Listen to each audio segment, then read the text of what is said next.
మొత్తుకుంటుండు. అయ్యో మాజీ ఎమ్మెల్యే పైలశేఖర్ రెడ్డి గారి ఆదేశానుసారం రైతులు రాత్రింబగళ్ళు పడిగాపులు కాస్తూ ఆ సాగుకారులు ఇచ్చిన రేట్ల కాడికే దళారీ వ్యవస్థకే ఏ విధంగా ఏ రేటు ఇస్తే ఆ రేటుకు అమ్ముకునే పరిస్థితి ఉండే. ఇది మన తెలంగాణ ఏర్పడిన తర్వాత మన కేసీఆర్ గారు ముఖ్యమంత్రి అయినాక రైతుల దీనావస్థలను చూసి రైతులను ఏ విధంగానైనా రాజును చేయాలి, రైతులను బాగుపరచాలనే ఉద్దేశంతో ధాన్యం కొనుగోలు సెంటర్లని మన ఊర్లకే తీసుకొచ్చిన ఘనత కేసీఆర్ గారిది. రైతులకు ఎలాంటి నష్టం లేకుండా కష్టం లేకుండా పరిపాలించిన రోజులు 10 సంవత్సరాలు. ఆ మధ్యలో కరోనా టైంలో కూడా సెంటర్లు పెట్టినప్పుడు లారీలు రాక ఇబ్బంది పడుతుంటే కూడా మా బీఆర్ఎస్ నాయకులమంతా కార్యకర్తలు, నాయకులు, అభిమానులు అందరూ కలిసి రోడ్ల మీదకి ఎక్కి రోడ్ల మీద కూర్చొని లారీలను ఆపుకొని వార్లని కన్విన్స్ చేసి లారీలు తీసుకొచ్చి ఏ రోజు రైతులకు ఇబ్బంది లేకుండా బిల్లులకు పంపించి ఈరోజు కాంగ్రెస్ గవర్నమెంట్ వచ్చిన తర్వాత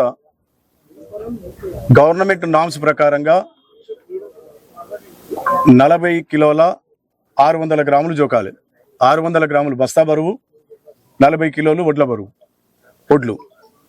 దానికి ఈరోజు ఏం చేస్తున్నారు? 41 కిలో అన్నారు, 41.5 అన్నారు.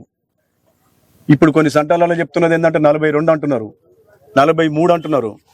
ఈ 42, 43 ఏమవుతున్నది? ఇక్కడ లారీలు రావు. వచ్చిన 5 రోజులకు 6 రోజులకు ఒక లారీ వస్తే అంతకుముందు వీళ్ళు కాంటాక్ట్ చేసిన వడ్ల బస్తాలు 4-5 రోజులు చదివి ఎండుకుంటుంటాయి. 4 రోజుల తర్వాత ఇక్కడ లోడ్ చేస్తారు. లోడ్ చేసిన తర్వాత అది మిల్లు దగ్గరికి పోతుంది. మిల్లు దగ్గరికి పోయినాక ఆడో 4 రోజులు 5 రోజులు నిలబడుతుంది.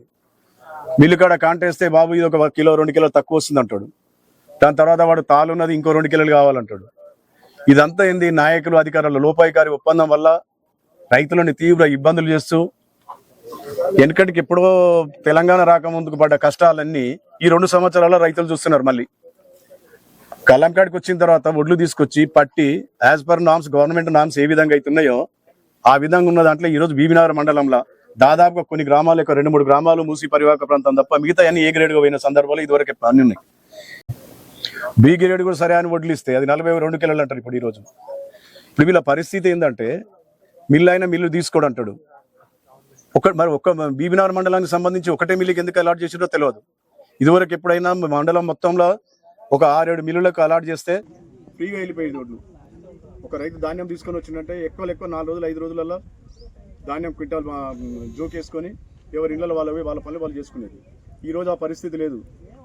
ఇప్పుడు ఆ రైతు అమ్మ చెప్పినట్టు వాళ్ళు నెల రోజుల నుంచి ఇక్కడనే ఉండి పడిగాపులు కాస్తున్నారు రాత్రి మగళ్ళనంటే ఈ దుస్థితి ఎందుకు దాపురించింది? సరి అయిన అవగాహన లేక మిల్లులతో లోపాయికారి ఒప్పందం చేసుకొని రైతులని కష్టాలు పడుతున్న ఈ ప్రభుత్వానికి త్వరలోనే రైతులు బుద్ధి చెప్తారని ఆశిస్తున్నాం. అదేవిధంగా ఈ ధాన్యం కేంద్రాలని స్పీడప్ చేసి మిల్లుల దగ్గర తొందరగా అన్లోడ్ అయ్యేటట్టు చూసి లారీలు తొందరగా పంపించి ధాన్యం తొందరగా పోయేటట్టు చేయకపోతే త్వరలోనే కార్యాచరణతో మేము ధర్నాలు చేయడానికి కూడా సిద్ధంగా ఉన్నామని తెలియజేస్తూ సెలవు తీసుకుంటున్నాం.